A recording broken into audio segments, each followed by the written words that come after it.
तो भाई लोग कैसे हो। आज मैं आप लोग के सामने लेके आया हूँ हत्यारा जादू। चलिए कहानी स्टार्ट करते हैं।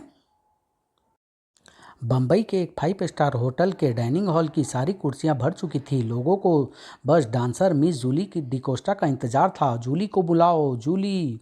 लेकिन जूली उधर अपने मेकअप रूम में तैयार हो रही थी। तभी दरवाजे पर किसी ने दस्तक दी। खटखट। ओह कितनी जल्दी है, अभी आती हूँ, बस ज़रा लिपस्टिक ठीक कर लूँ। जूली ने दरवाज़ा खोला। तुम आनंद नहीं, तुम जीवित नहीं हो सकते, तुम भूत।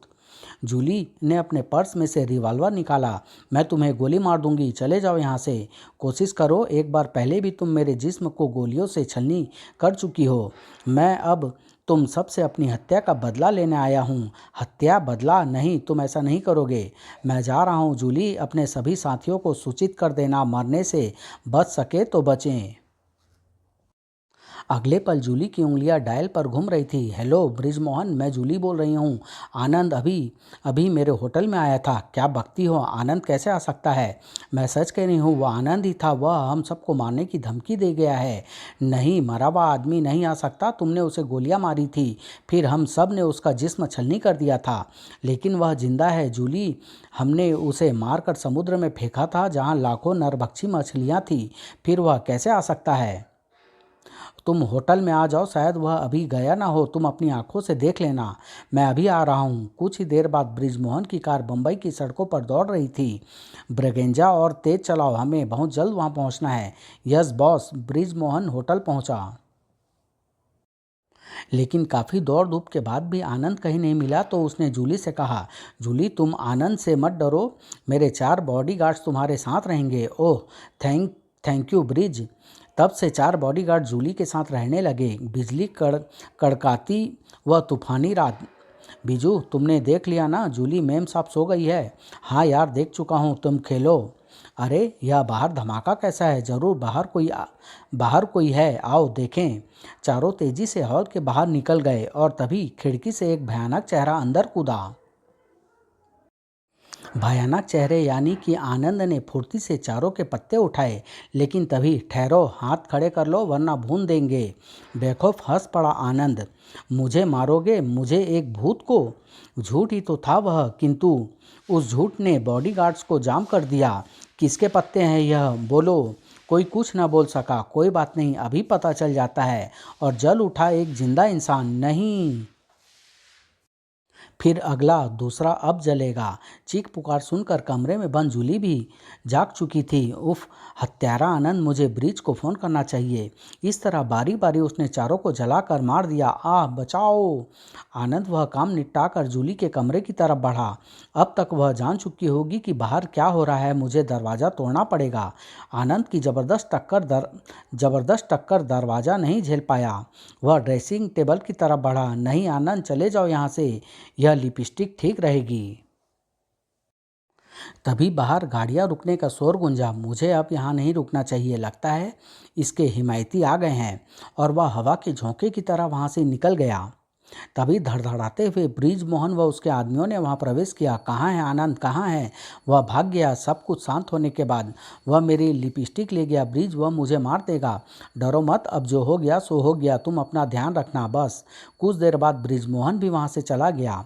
और अगले ही दिन धीरे धीरे रोशनी बढ़ती गई और जूली का डांस तेज होता गया। तभी जूली की निगाह दूर बैठे आनंद पर पड़ी।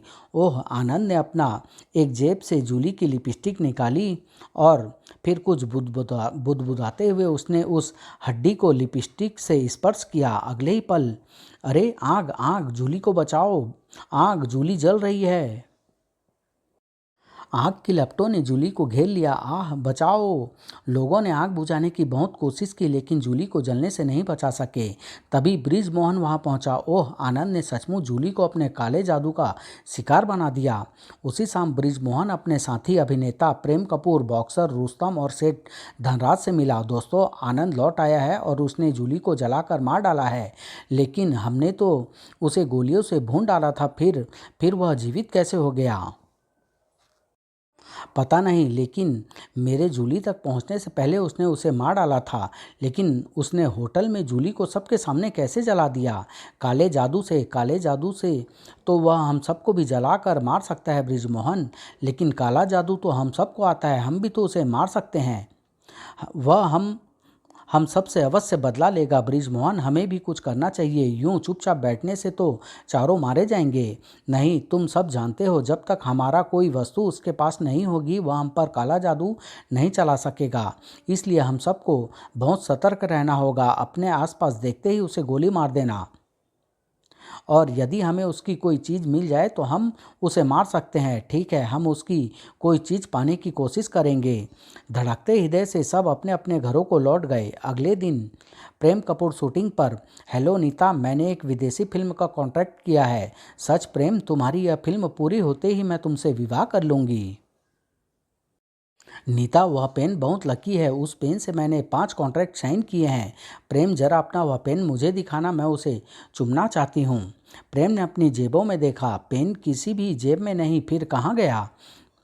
क्या हुआ प्रेम, क्या पेन घर भूल आए? नहीं, मैं साथ लाया था, बाहर कुछ लोगों को ऑटोग्राफ दिए थे।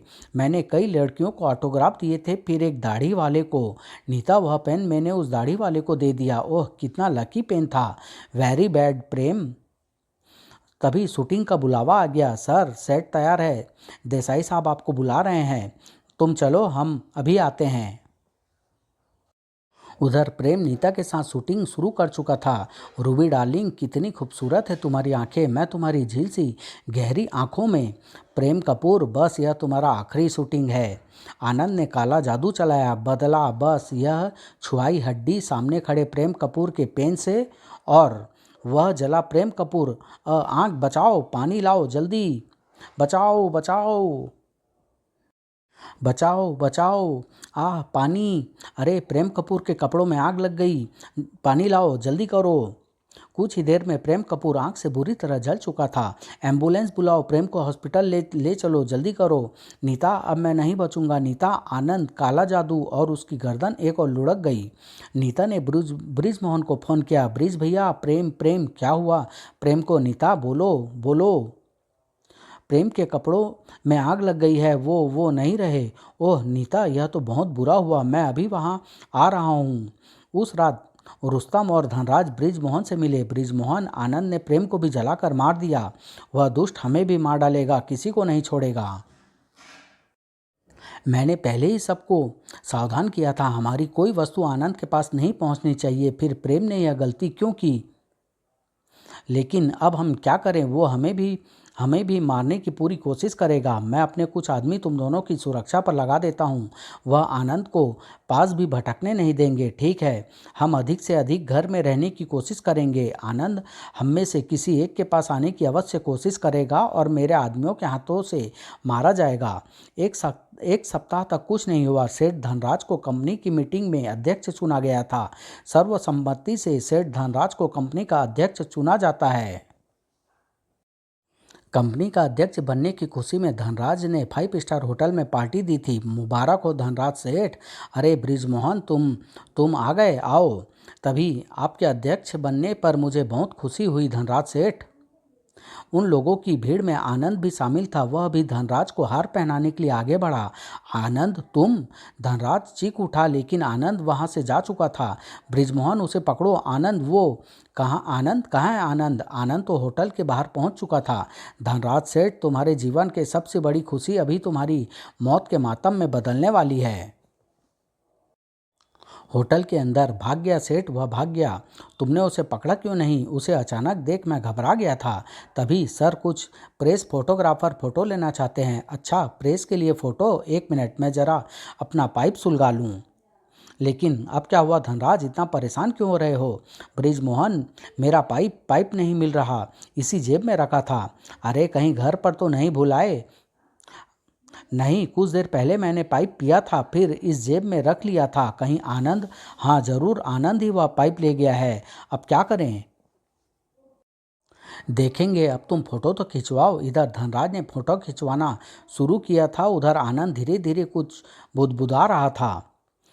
उसने हड्डी को पाइप से स्पर्श किया तभी धनराज तुम्हारे कपड़ों में आग आग आग, पानी लाओ, पानी पानी, रुस्तम बेरा पानी लाओ, पानी जल्दी करो। लोगों ने धनराज को आग बुझाने की बहुत कोशिश की, पानी डालो, लेकिन धनराज को पूरी तरह जल जाने से कोई नहीं रोक सका। आह बृजमोहन, आनंद ने जला दिया मुझको। धनराज की हत्या ने बृजमोहन और रुस्तम को बुरी तरह भयभीत कर दिया था। बृजमोहन, आनंद हम दोनों को भी मार डालेगा। नहीं, धनराज और प्रेम अपनी गलती से मरे हैं, लेकिन वह हमारी चीज़ें कैसे गायब कर लेता है, हमें इसका ही तो ध्यान रखना है। बस एक बार वह मुझे मिल जाए, फिर उसके इतने टुकड़े करूंगा कि कोई पहचान भी नहीं सकेगा। कुछ देर बाद, रुस्तम तुम्हें बहुत सावधान रहना होगा, तुम्हारी कोई भी वस्तु उस तक नहीं पहुंचनी चाहिए। हाँ, मैं इसका पूरा ध्यान रखूंगा। कुछ दिन बाद बृजमोहन हैवीवेट किंगसन ने बॉक्सिंग के लिए 1 करोड़ का ऑफर मिला है। रुस्तम, तुम यह बॉक्सिंग अवश्य जीतोगे, तुरंत हाँ कह दो। हाँ तो कह दूंगा बृजमोहन, लेकिन आनंद कहीं कोई गड़बड़ ना कर दे। ओह आनंद आनंद, रुस्तम तुम उसकी चिंता ना करो, मेरे आदमी तुम्हें चारों ओर से घेरे रहेंगे। तो ठीक है, मैं फ़ोन करके हाँ कह देता हूँ, बॉक्सिंग अगले सप्ताह रविवार को होगी। ओके, मैं आज ही अपने कुछ आदमी तुम्हारे पास भेज देता हूँ। और फिर निश्चित समय पर बॉक्सिंग के लिए रुस्तम ब्रेबॉर्न स्टेडियम पहुंचा। कार से उतरकर 2 स्टेन गनधारी सुरक्षा गार्ड के साथ रुस्तम स्टेडियम में चला गया। कार से उसके सेक्रेटरी ने सूटकेस निकाला। अरे सुनिए, आप जरा यह सूटकेस अंदर पहुंचा दें। जी लाइए, मैं रुस्तम जी को दे दूंगा। सूटकेस रुस्तम के सुरक्षा गार्ड तक पहुंच गया। गार्ड ने सूटकेस रुस्तम तक पहुंचा दिया और रुस्तम ने बॉक्सिंग के कपड़े पहने तभी, अरे मेरा पर्स कहाँ गया, यही टेबल पर ही तो रखा था। और वहाँ हंगामा मच गया। बृजमोहन, यह बॉक्सिंग अभी कैंसिल करवाओ, वह पर्स जरूर आनंद के हाथ लग गया है। ठीक है दोस्त, मैं अभी इंतजाम करता हूँ। किंतु मैच कैंसिल होने की बात सुनकर एक कर्मचारी सामने आया। सर कृपया बॉक्सिंग ना रुकवाइए, यह पर्स मैंने इसलिए चुराया था क्योंकि मुझे हर एक मशहूर बॉक्सरों की कोई ना कोई चीज़ इकट्ठी करने का शौक है। चलो रुस्तम, इसका फैसला हम बॉक्सिंग के बाद करेंगे। रुस्तम ने सूटकेस खोला। बेकार सिर दर्द पैदा कर दिया कमबख्त ने। पीटर, इसके साथ का एक ग्लव्स कहाँ है? सर ग्लव्स तो इसी में होना चाहिए था, कहीं एक भूल से घर ही न रह गया हो। नहीं, सभी ग्लव्स मैंने अपने हाथ से रखे थे। खैर कोई बात नहीं, मैं दूसरे ग्लव्स से बॉक्सिंग कर लूँगा। कुछ ही देर बाद रिंग में रुस्तम रुस्तम किंगसन, रुस्तम किंगसन। तीसरी घंटी के साथ बॉक्सिंग शुरू हुई। रुस्तम ने किंगसन को फिर संभलने का अवसर नहीं दिया। रेफरी के 10 गिनने से पूर्व किंगसन उठ खड़ा हुआ। रुस्तम रुस्तम। दूसरे राउंड में भी रुस्तम पूरे जोश से मैदान में उतरा। सेकेंड राउंड में भी रुस्तम ने किंगसन को धराशायी कर दिया। रुस्तम 2 राउंड जीतकर बहुत उत्साहित था। कुछ देर बाद दोनों तीसरे राउंड की बॉक्सिंग के लिए तैयार हुए। उधर दर्शकों की भीड़ में रुस्तम रेलिंग पर जा गिरा। आनंद ने खड़े होकर उसको ग्लव्स दिखाया। अरे मेरा ग्लव्स कहीं कहीं, वह आनंद तो नहीं? हाँ, वह आनंद ही है। एकाएक रुस्तम जोर से चीख उठा, आनंद, मैं तुम्हें जिंदा नहीं छोड़ूंगा कुत्ते, मैं आ रहा हूँ। रुस्तम ने रेलिंग से निकलने की कोशिश की। ओह, तभी आनंद ने उस ग्लव्स को हड्डी से स्पर्श करा दिया। आह नहीं, अरे पकड़ो हत्यारा। लोगों के देखते देखते रुस्तम के शरीर से आग की लपटें उठने लगी। आग नहीं, बचाओ बचाओ, रुस्तम जल रहा है। तभी दौड़ता हुआ बृजमोहन रुस्तम के पास पहुंचा। रुस्तम रुस्तम, यह कैसे हो गया? पानी पानी लाओ। कुछ ही देर में रुस्तम जले वृक्ष की तरह नीचे गिर पड़ा। ओह, आनंद ने रुस्तम की भी हत्या कर दी। उसी रात 2 सुरक्षा कर्मियों के साथ लेकर बृजमोहन आनंद के घर पहुंचा। इस घर में आनंद की कोई वस्तु अवश्य मिलेगी। ताला लगा है। बहादुर, तुम यह ताला तोड़ दो। आप जरा पीछे हटिए, मैं ताला तोड़ता हूँ। ताला टूटने के बाद मनचाही चीज़ मिली। आनंद, अब तू मेरे हाथों से बच नहीं सकेगा। उसी रात जब सारा इलाका अंधेरे में डूबा हुआ था, वह कितना इंतजाम कर रखा है अपनी सुरक्षा का ब्रिज ने। ऐसे में लाइट आ जाए तो, किंतु मौत उसे नहीं छोड़ेगी। अब मुझे ब्रिज की कोई चीज़ तलाशनी है, किंतु वह कमरा लॉक्ड है। आहा, वह शायद उसका बेडरूम है। टॉर्च की रोशनी कमरे में घूमी। वह टेबल पर रखी घड़ी जरूर ब्रिज की होगी। किंतु आनंद जैसे ही आगे बढ़ा, कौन है? आनंद सांस रोककर वहीं बैठ गया। मैं चुपचाप बैठ जाता हूँ, वह समझेगा बिल्ली या चूहा होगा। और कुछ देर तक जब कोई हरकत नहीं हुई, अब मुझे वह घड़ी उठा लेनी चाहिए। आनंद झपट कर मेज के पास पहुंचा और जैसे उसने घड़ी दबोची, हैंड्स अप, पूरा कमरा रोशनी से नहा गया, यानी लाइट आ गई। बृजमोहन गुर्राया, आओ दोस्त, स्वागत है। क्या लोगे, गोलियां खाओगे या जहर पियोगे? आनंद मुस्कुराया, गोलियां और जहर तो तुम्हारे मरने के बाद खाऊंगा दोस्त, पहले मेरे कालो जादू का स्वाद चखो। और कुछ नहीं हुआ, बृजमोहन वैसा का वैसा बैठा हुआ है, मुस्कुरा रहा था। आनंद, वह घड़ी मेरी मेरी है ही नहीं, जमकर जमकर रह गया आनंद। और फिर बृजमोहन का रिवॉल्वर दहाड़ा, किंतु अब तुम नहीं बच सकते, क्योंकि यह गोलियां असली है। और तभी चली चली गई फिर से लाइट। और जब लाइट दोबारा आई, हो गया खिलौना खाली। बुरी तरह से चीख उठा बृजमोहन और उसने खाली रिवॉल्वर आनंद पर खींच मारा। चोट से छटपटाते आनंद ने रिवॉल्वर झपट कर उठा लिया। वाह दोस्त, थैंक यू, तुमने खुद ही अपनी मौत का सामान मुझे दे दिया। वास्तविकता समझते ही चीख उठा बृजमोहन, नहीं, तुम ऐसा नहीं करोगे आनंद, तुम मुझे नहीं मारोगे, तुम मेरे दोस्त हो, मुझे माफ़ कर दो। तुम सब ने कौन सा मुझ पर रहम किया था? जब अफ्रीका के जंगलों से काला जादू सीख कर हम सब वापस लौट रहे थे, तुम सब ने मिलकर मुझे जान से ही तो मार दिया था। वह तो किस्मत से कुछ मच्छरों ने मुझे बचा लिया। नहीं, इससे पहले कि आनंद कुछ करता, आनंद, काला जादू मुझे भी आता है और तुम्हारा चश्मा मेरे पास है, मैं भी तुम्हें जिंदा नहीं छोड़ूंगा। आनंद ने फिर देर नहीं की, बृजमोहन ने भी काला जादू चलाया और तभी बृजमोहन के कपड़ों में आग लग गई। आग, आग, बचाओ, पानी, पानी। उधर आनंद भी जल उठा। ओह, आग, बदले की आग। इस तरह प्रतिशोध की आग में दूसरों को जलाने वाला आनंद भी हत्यारे जादू का शिकार बन गया। समाप्त।